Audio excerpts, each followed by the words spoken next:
Thanks very much for being here tonight, you guys. My name's Lynell Garfield. I'm the hydrologist with the City of Reno Public Works Department, and we're part of the Sanitary Engineering Division, which means we take care of all the pipes and sanitary sewer, but we also take care of stormwater and the watershed, and so that's what brings me here tonight to talk with you guys. We're going to be talking about Chalk Creek. This is part of a project that we have obtained funding for to do outreach and education on some scientific studies that we've run up in the watershed.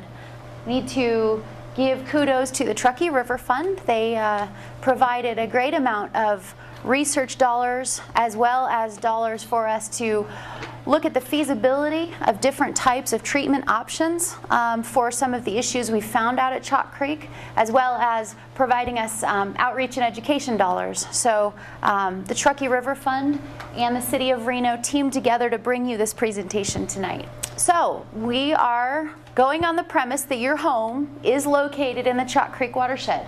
Now, if you could come with me up here to this map, this is the outline of the Chalk Creek watershed. Now, it starts way up on Peavine Mountain, way up above the top of Robb Drive. You can see Robb Drive here, sort of curving right alongside of the creek. And there are many fingers of Chalk Creek that run downhill. They join together.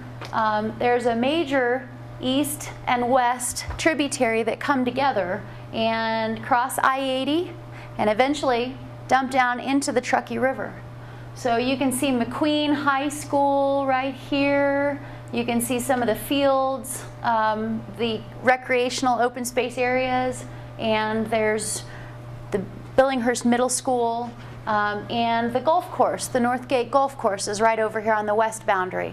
So essentially all of the land that sits within this map drains down into this single point where Chalk Creek runs into the Truckee River. So as such, all the land and the water are interrelated. Everything that runs off your property, everything that falls out of the sky and hits this land winds up in Chalk Creek. So it starts up at about 7,500 feet and it runs down and empties into the river around 5,000 feet. So that's a pretty steep change, and anyone who lives in the Chalk Creek watershed knows that we've got some certain gradient issues with water running off properties, and we've got some certain clay soil issues. So we'll get into that more as we get more into the science. Protecting our watershed, we really need to think of all of us as connected through water. And that means that your homes, your businesses, your schools, our parks, everything in the watershed is connected, and it runs down into the storm drain system. So when it runs down the gutter off your property or off the streets or off your rooftop or your car, and it runs into the grate at the side of the road, that is not going to the treatment plant. That's actually going directly into the Chalk Creek system. There's been a lot of confusion in the watershed. You know, folks out in Spanish Springs don't think they have anything to do with the Truckee River. Folks up in Mogul, know they have something to do with the Truckee River. Down in South Reno dumps into Steamboat Creek, which goes to the Truckee River. So when we talk about protecting the watershed, it's all of the land and the water. And as Reno residents, we get 80% of our potable water for drinking out of the Truckee River. So this is a picture of what Chalk Creek commonly looks like in the spring and summertime. Lots of nice bright green algae growth. And here's our river right around the Idlewild area downtown. So thinking like a watershed, everything runs downstream. We have run some scientific watershed assessments. We actually got funding from the Truckee River Fund to bring consultants in. They did groundwater testing, they did surface water testing, we looked at soil paste chemistry, we looked at the geology and the formations up there, how the watershed responds to irrigation, how it responds to rainfall and snowmelt.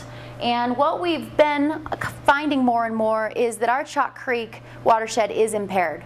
It's excessively loaded with total dissolved solids or salts. All those salts that are crusty along the edge of the waterway next to the walking trails are a good example of what I'm talking about. And they're actually leached out of the soils and into the storm drains. Well, they're leached out of the soils and into the creeks directly because of overwatering. And I'll get into that in just a second. These salts are naturally occurring in the Chalk Creek watershed and historically weren't carried into the water. This was a dry watershed. I'll show you guys a map in a second that's really interesting. So after urbanization, all the irrigation water filtering through the soils pulls all those salts out and carries them downstream. So the irrigation water is our transport mechanism for this pollution. And if we go to the next slide, we've also got these aerial infrared photographs. So this is 1980 aerial infrared, and this is 2006. And what the infrared gives us is an idea of where we've got water and water-loving plants. So everywhere in the watershed, this is the boundary in pink. And if you can pick out, there's pink down here along the Truckee River. And if you look real close, you can see pink way up here in the corner where there's some springs. So that lets us know that this is not a black and white photo. The pink areas are where there is year-round water-loving vegetation. So willows, tall white top, lawns. 1980 was before McQueen had anything besides just a graded lot. So there was no parks, virtually no development. There's I-80. Here we are a couple, 3 years ago now.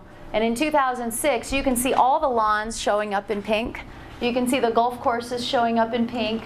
McQueen, you know, pretty well with all the ball fields, sod showing up in pink.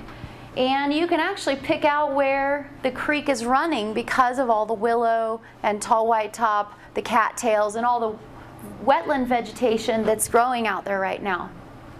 And here's the Truckee River.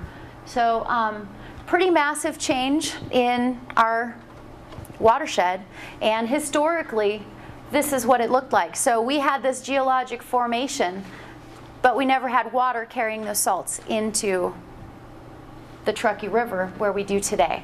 So that's what we found. It's really interesting results from a pollutant transport mechanism. I'm actually a toxicologist by training, so when I talk about pollution, pollution isn't a problem until it goes where it's going, and then it becomes a problem. This is naturally occurring conditions, but it's being exacerbated, made much worse by our watering habits.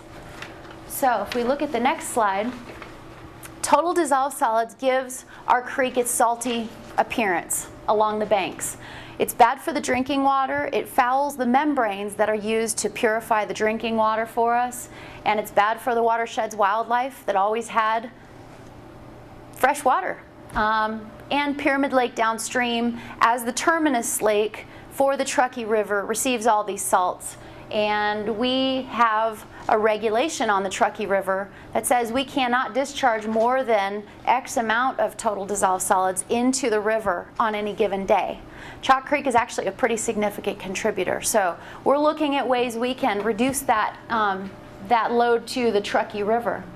And reducing TDS, we're realizing, is good for everyone. Infrastructure, downstream users, wildlife, helping us to come into balance as a community, and also our ecology, bringing that back into balance. In this watershed, the background is that we've got very high levels of nitrogen and phosphorus, 10 to 100 times higher than we would see in other creeks throughout the watershed of the Truckee River. And with this clay soil that we've got in this particular sub-watershed, it transports fertilizers very well. So when you apply it onto the grass and then we either let it rain or apply a hose to it, most of it is being transported by the clay, either running off the surface or perking down through it and popping out. If any of you have been on those trails that are down in the open space areas alongside of the creek, especially in like the Valleywood neighborhoods, you see bright green lines where the water is seeping right out of the side of those banks. And that's from irrigation water, just going down, hitting the hard pan and moving laterally until it finds its little canyon there at the creek. So those nutrients are being carried right down into our waters directly. We are asking folks to reconsider car washing in the street and do-it-yourself car washing that drains down the gutters.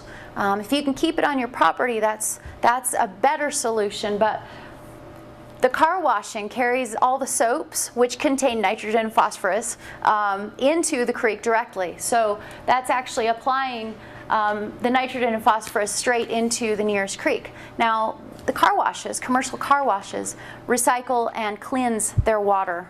So every time you go, you're getting recycled water. They're actually cleansing it, filtering it, and sending it to the sanitary sewer system after it's unable to be used anymore. So that's one helpful tip that we're pointing out for folks just to consider. And if you like washing your car as much as I do, you don't mind that tip. We've got a naturally sensitive system, and we've got overwatering. Dry green grass in the desert is hard to maintain. We've got fertilizers, we do have pesticides, and we have car cleaning chemicals. I would say the first two are absolutely the two that we need to tackle for this creek to come back into balance for us.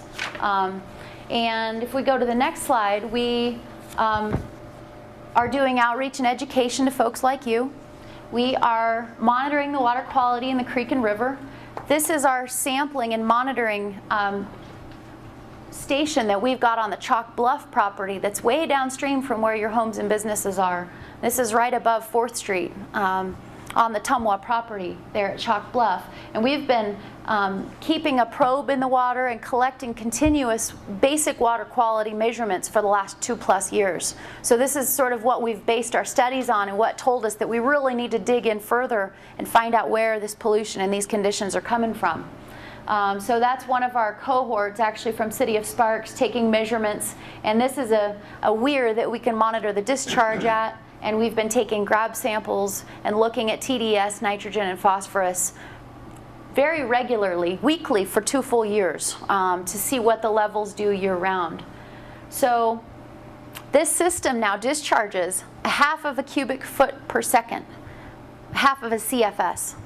And if you're like me, you just know that if that creek's got water in it year-round, that's much different than it was.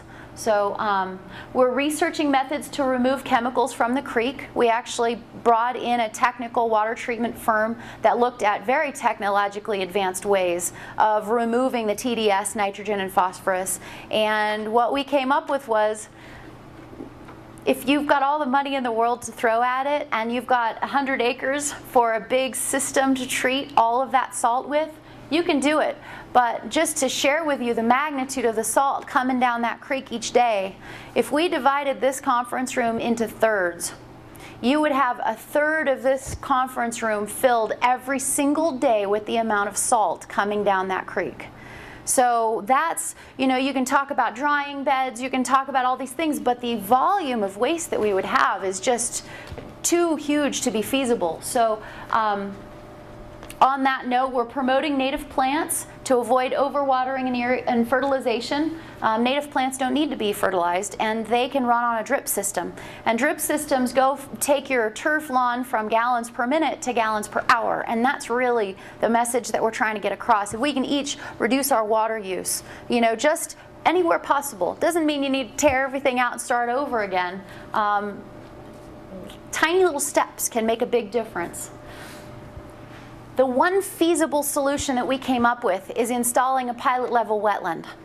And a wetland naturally reduces different chemicals in the water depending on how it's configured. So what we're proposing and what we're actually going to be going to construction on in the next month is a pilot scale wetland just below Simon's Drive, right below Rainbow Ridge Park. And there's the area where the 2 trails from the east and west side come together. It's a fairly low gradient right there. It's fairly flat. And we are going to install a wetland there. We are going to bring in the right kind of soil and substrate to really get the microbes kick-started. And because we found that this TDS mostly occurs in these waters as sulfate, if we can create a system down there with no oxygen under the ground level, that the water's going underground through this wetland cell, then we can reduce the sulfate, TDS, to hydrogen sulfide and let it blow away. Prevailing winds are carrying it down to the freeway, so we shouldn't have upwelling, we shouldn't have drafts. Anybody needs to take my card so that you can tell me if it smells too bad. I'm happy to hand out my cards. But we're really hoping that with this tiny little pilot scale wetland, we can reduce the sulfate, we can take our water tests and find that the levels of TDS are coming down, and then maybe we can think about replicating this in different parts of the watershed. So we've chosen a place where the TDS is quite high, and it's high in various areas within Chalk Creek. We definitely see some problem pocket areas, but this is going to be mostly a microbe-driven system. So we're using the bugs. We're using and abusing them. We'll have nice wetland vegetation out there, so the bird habitat should really come in nicely there.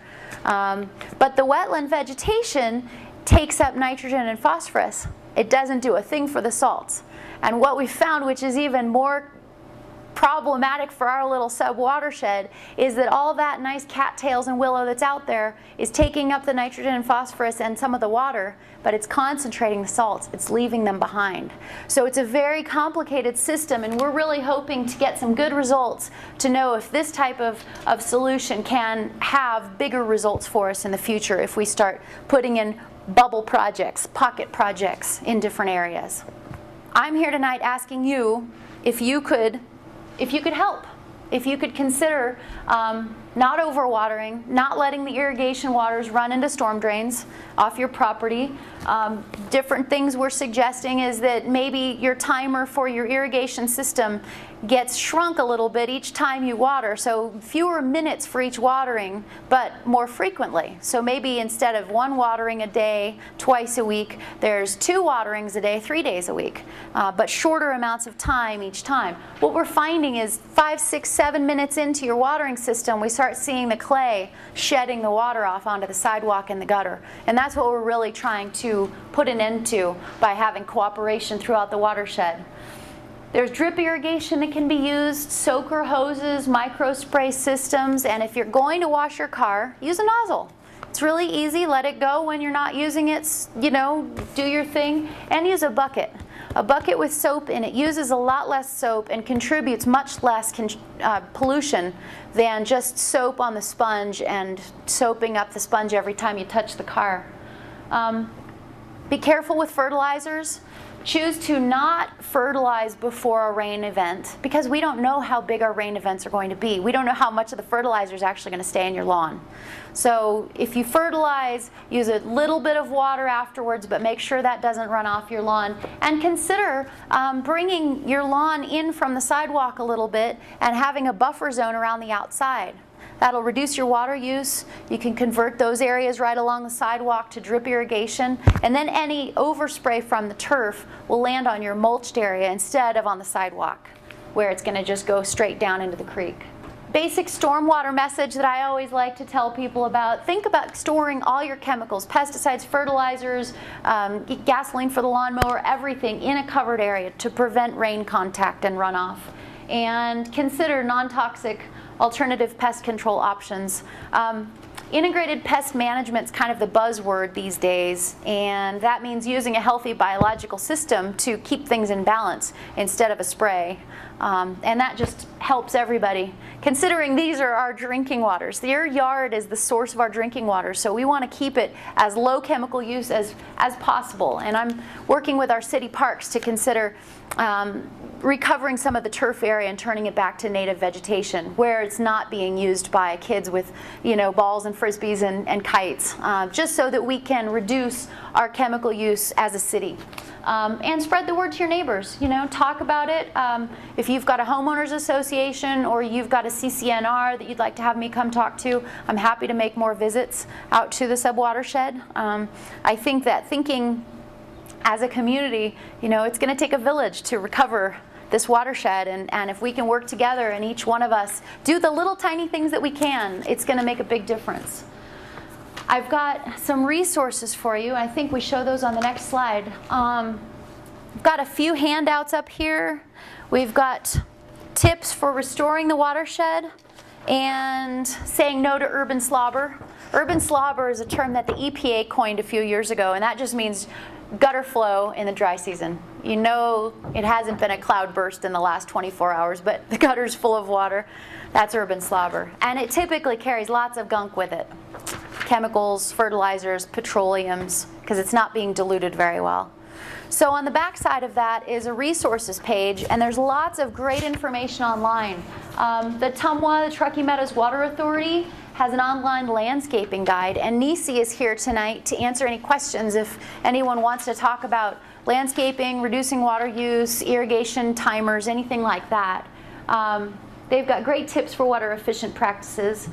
Our website, in the Watershed Committee, the Truckee Meadows Watershed Committee, we also hold the stormwater permit for the cities of Sparks, Reno, and Washoe County, is tmstormwater.com, and I've been putting lots and lots of information up there and really sort of trying to reorganize it so it's easier to use. There's a whole lot of information on that city website, and this is linked to the city website, but it's all about water, watershed, and what can be done to protect the watershed. And then there's, I've also uploaded some really great integrated pest management tips for you, and I've got more websites on here if you want to take one of these sheets home. Thank you.